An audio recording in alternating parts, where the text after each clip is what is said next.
Hey folks, welcome back to another episode of Leader Talk. I'm SEAC retired John Wayne Troxell, your host. The title of this episode is a question: why so mad? There's so much anger, there's so much disdain, there's so much hate in our nation and in the world right now that it just kind of baffles me how we've gone from people that disagree on key issues, or maybe not key issues, and instead of just agreeing to disagree, it leads to insults, it leads to hate. In some cases, it's led to violence. And so we're going to talk about this today. There is a polarization in our nation right now, and it centers around our elected officials. People are upset that the person they wanted to be the president didn't get selected, or the last election, vice versa. Whatever it is, it's caused a polarization because of the difference in politics. One side seems to be very over-empathetic and over-compassionate, while the other side is a little more rigorous, disciplined, and about accountability and everything. And for whatever reason, it offends people to the point that it consumes their lives. And I will tell you, it's just unbelievable how I see people that they didn't vote for the person who got elected, but instead of being mad at that person and their policies, which they might very well be, they attack the people who voted for that person. And all of a sudden, they're the bad person, and they're the problem with America and everything. When, okay, your candidate didn't win, just get over it, okay? And as I said before, this just isn't a quiet disagreement or anything. There's constant on social media, constant back and forth that gets ugly. There are protests that are supposed to be peaceful protests that turn violent, where protesters think it's okay to vandalize facilities or to disrupt people's days by blocking traffic or something like that. If we as a nation truly love humanity, meaning the human life, then we wouldn't go out of our way to disrupt what other folks are doing. But like I said before, this starts off as a disagreement, but it goes to polarization. In some cases, the people that carry this anger and this hatred have become radicalized. And all of a sudden now, their sole purpose in life is to go on social media or go out in the public and berate or attack people that disagree with them. And it's baffling to me that Americans would do that to fellow Americans. It's just unbelievable. And again, some people, I don't know what they do. I mean, I have a lot going on in my life in terms of work and what I do to support my family, support the military, support veterans and stuff like that. I don't have time to be out blocking traffic in the middle of an interstate. But apparently there are people that do, and they dedicate their time, energy, and really their lives to doing this. But is it really doing any good? And that's why I asked the question, why so mad? Is someone that you don't like being the president so bad that you let this consume your life? And in the end, instead of focusing on negativity, why these folks don't try to change things through a positive manner. This has led to violence in the past. It was just not too long ago that a healthcare CEO was shot in the back by someone who was either disgruntled because of their lack of healthcare they needed, or lack of the healthcare or cost of healthcare or something like that. They were disgruntled about something, and they felt that in order to show their disdain or their hate or to get back, they end up shooting an innocent man in the back. And you know what's even worse than that? That there are people out there that are cheering and celebrating what this young man did. So this young man has changed not only the life of the CEO and his family, he's changed the lives of his family. And now he has sent a message that it's okay that if you are disgruntled enough that you can commit murder. It just doesn't make sense to me. And Then there's the other folks out there that when they are told to do something, either by the government or law enforcement, they either try to focus on victimization and trying to show that they're being wronged when actually they are doing something wrong, or they go the other end and try to get after malicious compliance, which means they try to do greater damage by over executing what any of the person of authority is trying to get them to do. So how do we combat this? How do we get after this? And what's my advice to anybody out there to get away from this polarization and not let this anger, this hate, this disdain just consume them? We'll get after that, but first, let's hear from our sponsors. Downrange Supplements. As the brand of the troops, we produce only the highest quality supplements conducive to mission effectiveness. Whether it's our fully dosed pre-workout, recovery and rehydration, or Mermite protein, it's time to continually improve your fighting position with Downrange Supplements. Go to www.downrangesups.com today and take your training to the next level. Hey folks, welcome back to Leader Talk. I'm SEAC retired John Wayne Troxell, and on this episode we're talking about why are so many people mad? Why so mad? Well, I'm going to give a little bit of advice here on how I deal with decisions that I don't like. Certainly I have opinions. I vote in every election. I vote for a candidate that I feel is best for this country, but that's my vote. I had somebody on a plane, when I was traveling for work one time, asked me if I voted. And I said, yes. And he said, well, who'd you vote for? I said, well, that's my decision on who I voted for. I certainly don't want to share it with you. And I certainly am not going to have a conversation about this on an airplane when I'm just trying to get to my destination from my work. What I thought was happening is this person was trying to bait me into a conversation or into an argument. And I wasn't going to play that game. The other thing is, in terms of getting away from this polarization and this hatred and everything, I focus on what I can control. What I can control. If I were to go out and live in a tent in a college campus and protest against something that's happening 10,000 miles away, am I really able to make a difference in what's happening over there? Or would my time be better by doing what I can to better myself, to better my family, to better the people around me? So I look and focus on what I can control. The second thing I do is I don't go out and go to places where there's potentially confrontation, or I try to avoid it. Don't get me wrong, you always have these media engagements with these people that want to block traffic and everything, but I try to make a conscious decision not to go out to anywhere to be a part of any of this nonsense. And then if a decision goes against me, if the person I elect doesn't get elected, I don't sit around and attack the people that voted for the person who I didn't vote for. They had a choice, I had a choice, their choice won. I just focus on what I can control.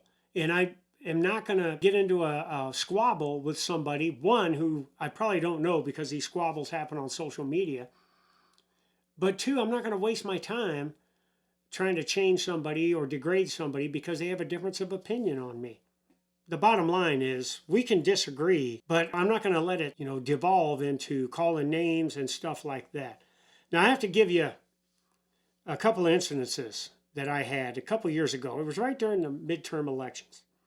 The day before the midterm elections, I had a chance encounter with these four white young men that were obviously Antifa. They were wearing the black bloc clothing. They had the Anarchy A on. They had their hoodies up. They had masks on. And I thought to myself, I'm going to have a conversation with these gentlemen. It was out in a public space. And so we had a conversation, and we started talking about values. And they asked me what I valued. And I said, well, my values basically boil down to four things. I believe in a strong family values. I've been married 41 years. I have 3 adult sons who are all successful. I have 4 grandchildren.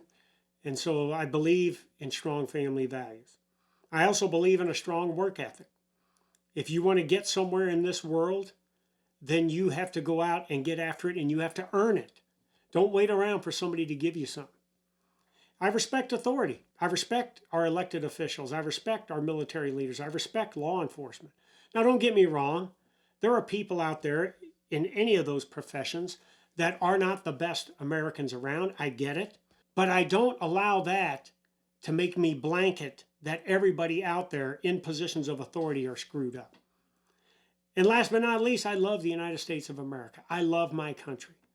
I served it for almost 38 years on active duty in the United States Army. I served 5 combat tours of duty, defending freedom and our homeland and our way of life, and I love our country. And so these 4 young gentlemen told me that I was a textbook fascist. I thought, okay, explain to me how I'm a textbook fascist. The first thing they said, if you have strong family values, you mean the nuclear family. You're not talking about family values when it comes to trans or homosexuals or whatever. And I said, okay. I said, statistics show that if there are 2 parents in a child's life as they grow up, chances are they are going to have a successful life when they grow up. If they come from a fractured family with only 1 parent, chances are they're going to have challenges that they'll have to overcome to be successful. Then they said, strong work ethic. They went down this socialism route that the government should be giving us everything, and we shouldn't have to work hard and stuff like that. Okay. And then, of course, they use their acronym ACAB for authority, which they use for cops. All cops are bastards. And then the last thing, when I said I love my country, they asked if I flew an American flag out in front of my house. I said, yes, I do.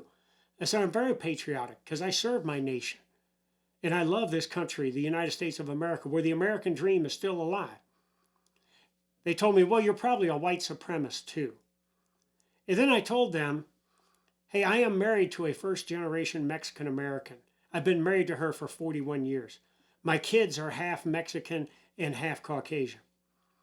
And one of these young gentlemen said to me, well, does your wife have the same views as you do and the same values? And I said, yes, she does.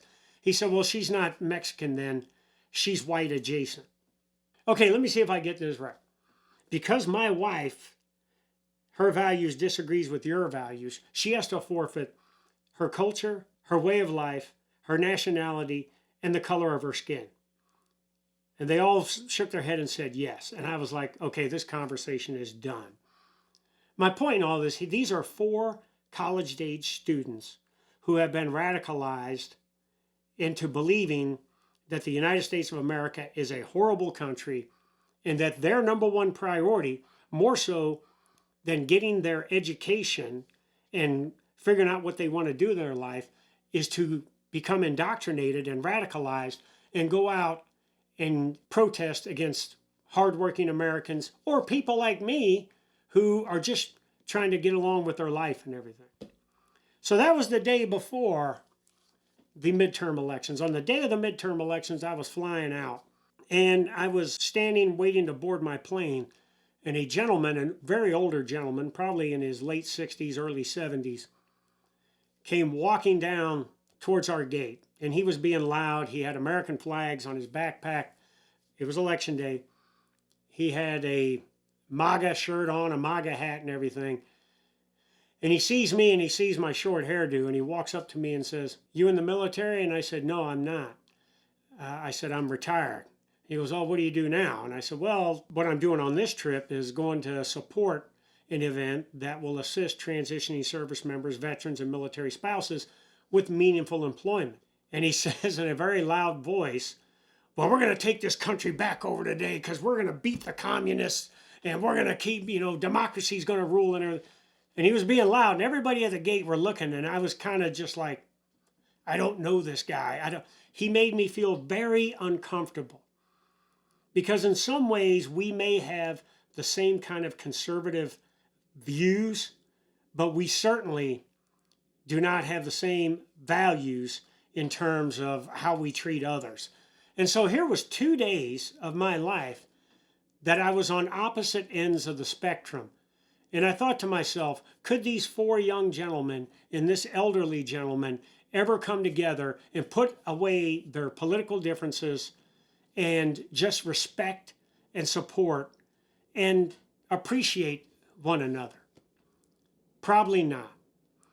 Okay, we're going to take another break here right quick. But when we come back, I'm going to talk to you about what could happen if we don't come together as a nation. Let's hear from our sponsors. Hey folks, thanks for tuning in to another episode of Leader Talk. I want to take a quick moment to talk about leadership. At PME Hard Consulting and Lead, we offer top-tier leadership development and coaching. With over 60 years of combined military and leadership experience to lean on, along with certifications in the Power of Positive Leadership, Power of Positive Teams, and the Energy Bus programs by best-selling author John Gordon, we offer training that will help you cultivate positive, impactful leadership within your organization. To learn more or to schedule your leadership workshop, head to www.pmehard.com and start building a better, more effective leadership team today. Hey folks, welcome back to Leader Talk. I'm SEAC retired John Wayne Troxell. On our final segment here, I want to talk about some things that could be ramifications of this polarization and this constant madness and hatred and everything that's going on in our nation now. You know, I'm an analog kind of guy, but I went to AI. I went to ChatGPT. And I asked ChatGPT, what can destroy the United States of America? And it pumped it out. And this is some pretty relevant stuff here. And it lists 7 items that could destroy America. And it says, America, like any great nation, faces threats that could challenge its stability and prosperity. Some potential dangers include, number 1, internal division, what we've been talking this whole episode about. Political polarization, social unrest, and cultural fragmentation can weaken our national unity. It is weakening our national unity. And make it harder to solve problems. You think those 4 Antifa guys and that one far-right MAGA guy are ever going to come together to solve problems?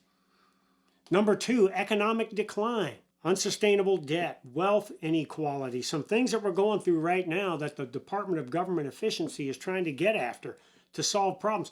But even that is causing concern with American citizens that people are prying on their private lives or stuff like that. And if we have economic decline and it causes us to lose global competitiveness, especially with somebody like Communist China, that could be a blind spot that we have and a weak spot that we have that we could be taken advantage of because of it.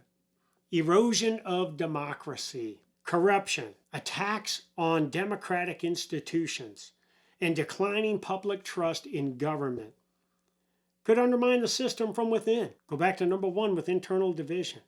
Obviously, foreign threats. Right now, we consider China a pacing challenge, but also North Korea, Iran, and Russia are potential threats along with terrorist organizations. And it's not just the military aspect of that. Any nation state or non-state actor looking to do us harm will use economic means.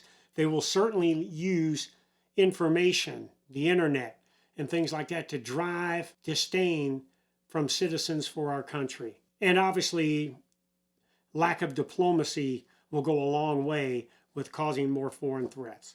Technological disruptions, misinformation campaigns, destabilizing jobs, economies, and public discourse. If our public discourse cannot be respectful, then it's really not public discourse. It's something that's bordering on about to be violent. And then it lists climate change and natural disaster. Certainly, there are issues there that could really cause some problems for our nation. And then last but not least, public health crises. The last thing this nation needs is another pandemic. For this nation to be shut down because of a virus or something like that. The bottom line is this. Our nation has survived major crises before by adapting and innovating. The real question is whether the nation can continue to unite and address these challenges effectively. I pray every night that we can unite and we can address the challenges within our nation and any outside threats to our nation. We can do it together because in the end, we are the United States of America and we are all Americans who are citizens of this country. And now I'm going to finish off with a warrior shout out. You know, it's been just over a month since the new administration came in. And if you've watched my previous episodes, you know I am big on border security. I was in the Pentagon last week meeting with the senior leadership, and I met with a good friend of mine, the senior enlisted advisor of the National Guard Bureau in charge of all Army and Air Guardsmen in the United States military. And we talked about the southern border and how the 6,000 plus active duty and guardsmen and reservists that are serving there are doing great work. Along with an executive order that gets after securing our border and calling it a national security crisis, we are getting after securing our border. More than 30 days ago, on any given day, there were 10,000 encounters with illegals trying to pass into this country. Now, on the best day, it's no more than a couple hundred. We're going in the right direction to secure our border, and a lot of that work goes to the men and women of our Customs and Border Patrol and to our military that are down there. So my warrior shout out goes to those men and women that are serving on not just the southern border, but the northern border as well, and in our surrounding waterways that are keeping our nation safe. I salute you. And that's it for today. Thanks for tuning in. If you like what you see on Leader Talk, subscribe to us on YouTube. We'll have some more interesting guests coming on. And if you're looking to get after making your organization better, visit pmehard.com. While there, you can also buy my book, Surrender or Die, Reflections of a Combat Leader, or you can find it on barnesandnoble.com or Amazon. So thank you all for what you do out there. God bless you all, and God bless America. Boom.